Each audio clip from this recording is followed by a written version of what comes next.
Good morning mga kabaro. So ngayon ang ituturo ko naman ay paano mag-set ng turning circle sa Ikdis. So ngayon is naka-anchorage kami dito sa MI City Anchorage area sa Manila.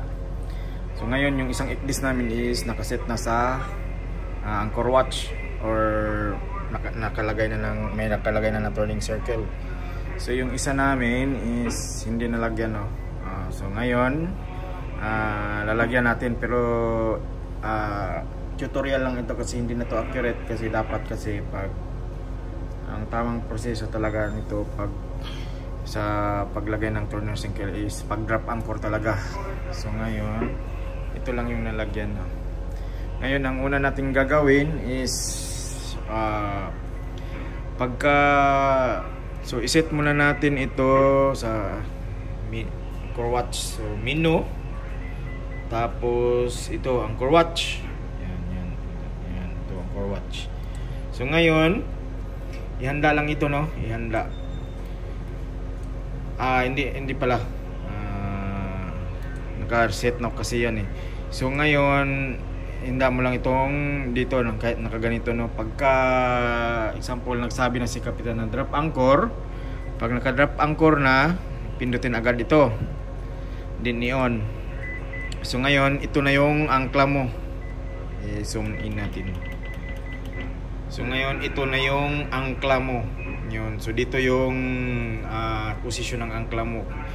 Kaya nga pindutin agad pag nag-drop anchor, kasi itong barko natin is lalayo pa to ng lalayo, kasi nga mag-aarya pa kung ilang shackle yung gusto ni Kapitan. So, kaya may guide na tayo kung saan yung anchor nyo bumagsak or yung posisyon niya. So pagkatapos is example natapos ng drop anchor, no, is na-set na yung kung ilang shackle yung nalaglag. So ang susunod na gagawin is naka-on. Tapos itong position hindi na to ma-edit. So itong radius na lang yung i-edit natin. So para siya makagawa tayo ng turning circle niya. So ito talaga yung proseso ng gamit ng anchor watch para makagawa na tayo ng turning circle. So ngayon is paano ito iset yung turning circle natin. So ngayon is kung ilan yung shackle na laglag natin, no? So example sa amin 7 shackle. So i-times lang natin yung 7 shackle sa 27.432. So 1 shackle is equal to 27.432 meters, no? So pagkatapos mong yung result nun is i-plus mo sa kung ilang length overall natin. So ang may length overall kami na 172 meters. So 27.432 times 7. So kung i-calculate natin, no?